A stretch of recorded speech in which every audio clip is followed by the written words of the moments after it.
আসসালামু আলাইকুম প্রিয় দর্শক, কেমন আছেন সবাই? আশা করি আল্লাহর রহমতে সবাই অনেক ভালো আছেন। আলহামদুলিল্লাহ, আমিও অনেক ভালো আছি।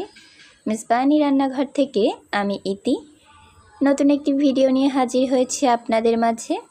আশা করছি প্রতিদিনের মতো আজকের ভিডিওটিও সবার ভালো লাগবে। ভিডিওটি ভালো লাগলে সাবস্ক্রাইব করে পাশে থাকা বেল আইকনটি চালু করে দিবেন, যাতে আমার পরবর্তী নতুন কোনো ভিডিও ছাড়ার সাথে সাথে আপনাদের নিকট নোটিফিকেশন পৌঁছায়। আজকের রেসিপিতে থাকছে আমড়া মাখা। চলুন তাহলে মূল ভিডিওটি দেখে নেওয়া যাক। আমড়া মাখা তৈরির জন্য প্রথমে একটি বোলের মধ্যে আমি কিছু আমড়া ধুয়ে পানির মধ্যে রেখেছি। এবার আমড়াগুলো দেখিয়ে দিচ্ছি। আমড়াগুলো আমাদের গাছের আমড়া। এবার একটি বটি নিয়েছি আমড়াগুলো ছিলে নেওয়ার জন্য। এখন একে একে আমি সব আমড়াগুলো ছিলে নিব। এই পর্যায়ে কিন্তু আমার সমস্ত আমড়াগুলো ছিলে নেওয়া হয়ে গেছে। একটু লক্ষ্য করলে দেখতে পারবেন আমড়াগুলোতে কিন্তু মোটেই সবুজ অংশ নেই। খুবই ভালোভাবে আমড়াগুলো ছিলে নিয়েছি। এবার পানি থেকে তুলে নিয়েছি। অফ ক্যামেরায় আমি আমড়াটা আরও একবার ধুয়ে নিয়েছিলাম। এবার একে একে সব আমড়াগুলো আমি কেটে নিচ্ছি, মানে কুচি কুচি করে নিচ্ছি। এখানে আপনারা আপনাদের পছন্দ অনুযায়ী আমড়াটার সাইজ করে নিতে পারেন।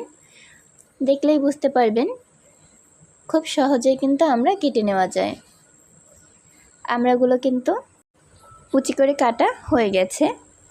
এবার দেখিয়ে দিচ্ছি ঠিক কতটুকু সাইজ করে আমি আমড়াটা কেটেছি আর কিভাবে কেটেছি। ওই যে দেখলেই বুঝতে পারবেন।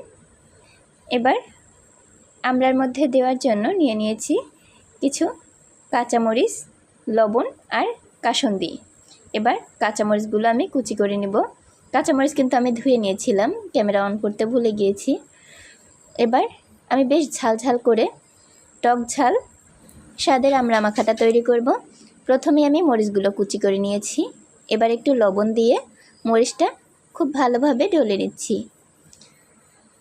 মরিচটা ডলে নেওয়া হয়ে গেলে আমড়াটা হাত দিয়ে ভালোভাবে মাখিয়ে নিলাম।